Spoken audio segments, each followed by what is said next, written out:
What is going on? It is Fred from the Red Chair Reviews. Hello, I hope you guys are having a wonderful August thus far. Summer's winding down. As a high school teacher, I gotta go back to work soon. And that's cool, man. I'm ready for it. But first, I wanna show you guys a couple things my wife and I got over the last couple weeks here. We've had a good start to August as far as picking up some stuff for our collection, mostly vinyl stuff. So, first of all, about a week and a half ago, I found this crazy collection of 45s. A guy had thousands of 45s and he sold them to me for a really good price. Trying to dig through them, but man, it's a lot. It's almost overwhelming because I just have these like boxes of 45s just like sitting in my house. And some of them are really good and some of them are not so good. But, you know, I'm checking them out. I'm not a huge fan of 45s, but with the price and the deal I got on them, and I know there's got to be some things that I want, so I'm digging through that. Now on to less daunting things. I also picked up a couple of things at his garage sale that were, LP size. First, we have the Get Your Yayas Out, Rolling Stones in Concert. Did not have that. I have a Rolling Stones box set that has a lot of their early work, but that was not in there. Puzzle, I'm interested to hear this because, anything that looks like this that I haven't heard yet, I usually grab it if it's a couple bucks because, it's going to have a classic sound. I'm pretty excited about it. And the reviews on this album seem pretty good, so I'm kind of excited about seeing that. Believe it or not, we didn't have a copy of Joni Mitchell's Blue, which is insane, and we found this one, and apparently this is a misprint. This is a pretty rare one as well. So very happy to find this one for its few bucks, and I love Joni Mitchell, and I believe A Case of You is the greatest love song ever written in modern music. That's just my stance. I'm sticking with it. So glad to have that on vinyl. Got a Lou Reed here, Growing Up in Public. Not one of his more well-known solo efforts, but I like some of Lou's stuff.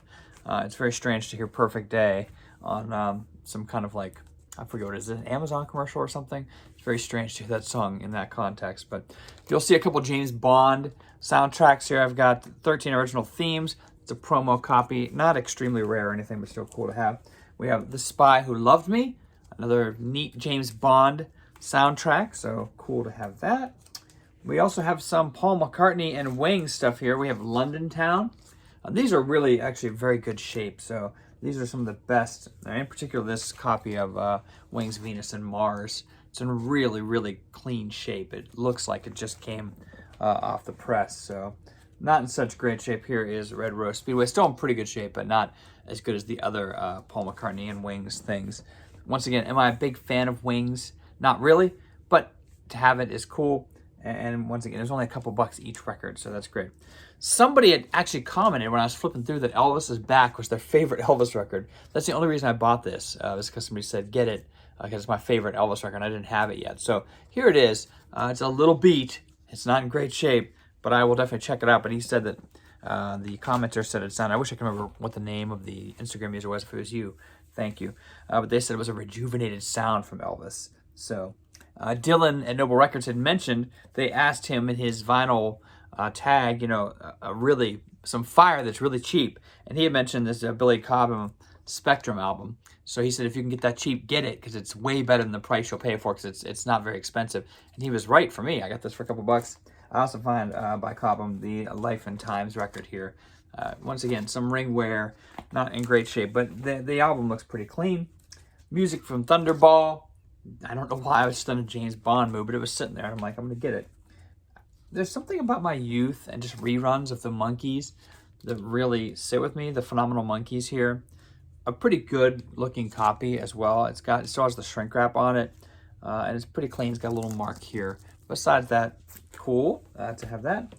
Automatic Man is pretty trippy. I'm kind of enjoying this. We have a Feather Boa going on, so I'm excited to. And I did listen to a couple songs of this, and I think I'm going to vibe with this record. I've never heard this, and I just saw it, and it looked cool, so I got it. And last but not least, from the garage sale, these are kind of personal things. I think I posted a picture of this on the Instagram.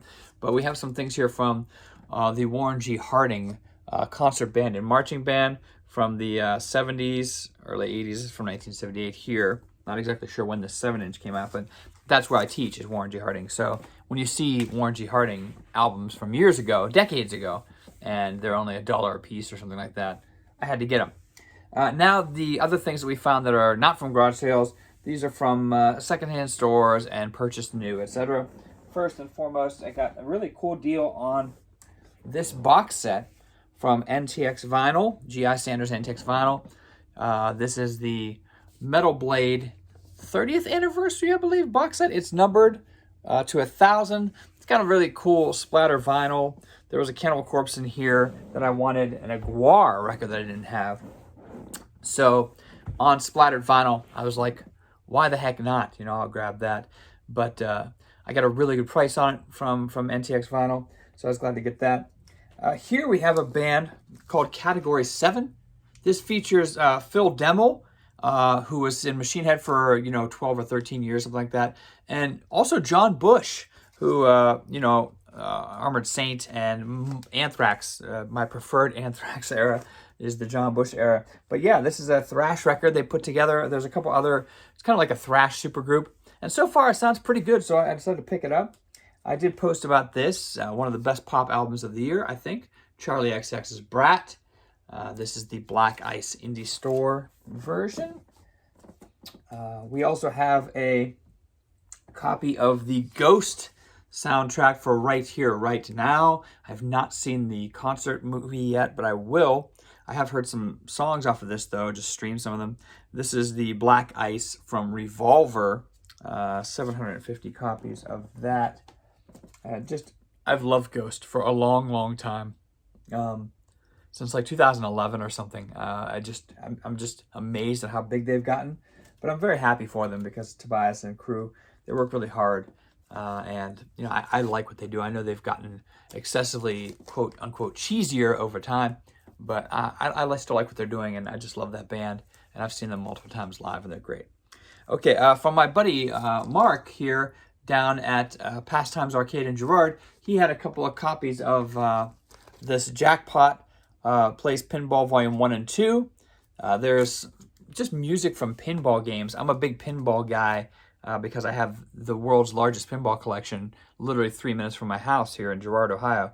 It's got music from Taxi, Pinbot Attack from Mars, Black Knight, Theater of Magic, Bonsai Run, Funhouse, Fishtails, Medieval Madness. If you're a pinball person, you know all those games. But either way, he sold me both of these together. Still sealed, color vinyl, limited to 500. So glad to have those, because I probably will pop those at some point just to listen to pinball music. Next, we have a Grail that we'd been looking for quite a while. Once again, I got this from NTX Vinyl for a really good price. And it is Guns N' Roses, The Spaghetti Incident. This is the 1993 black European pressing. This is the only Guns N' Roses album official release we did not have. So happy to have gotten that. We also got the red version of this Villa Velo album, Neon Noir. He was selling this on tour. We bought the black version, which he was selling at the start of his U.S. tour, but then it switched to red a couple dates after ours, and we didn't have a copy of that, so we got that. I talked about the Salt and Pepper before. It's a promo pressing of their album, Very Necessary. And this is AC, I Like It When You Die. I did post this a couple weeks ago on our page, but they repressed this. I'm kind of going back and collecting all of my AC because, I don't know, at some point, I don't know if my CDs I know that at some point some of my CDs had gotten stolen years ago. I didn't replenish all of them, and so AC was in that section that got taken. So I'm trying to replenish all that, but it's on vinyl, so I'm going to get that as well. We found this copy of the Wallflowers Exit Wounds, which I'm pretty stoked about, and that was at a secondhand store in Akron. My wife, I've been picking on her because she had a bunch of Michael Bolton shirts in her attic when we were cleaning out her parents' attic recently, like in mint condition, a lot of Michael Bolton. We've always said she was the president of the fan club.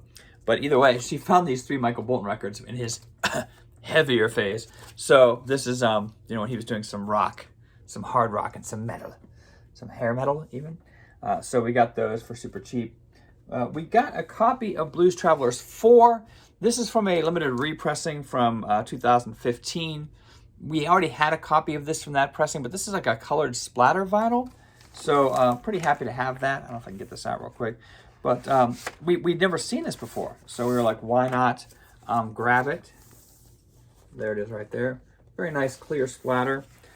So we grabbed that because it's from that same pressing. And it just doesn't seem like Blues Traveler presses for a lot. This Zeal and Ardor self-titled release from a couple years ago. And then, last but not least, Enslaved Utgard. I like this record. It's pretty damn good. It's from 4 years ago, but I hadn't had it on vinyl, had it on CD. But that's what we got over the last couple weeks, adding to our collection. I hope you enjoyed. And, comment below which one of these would have you most excited.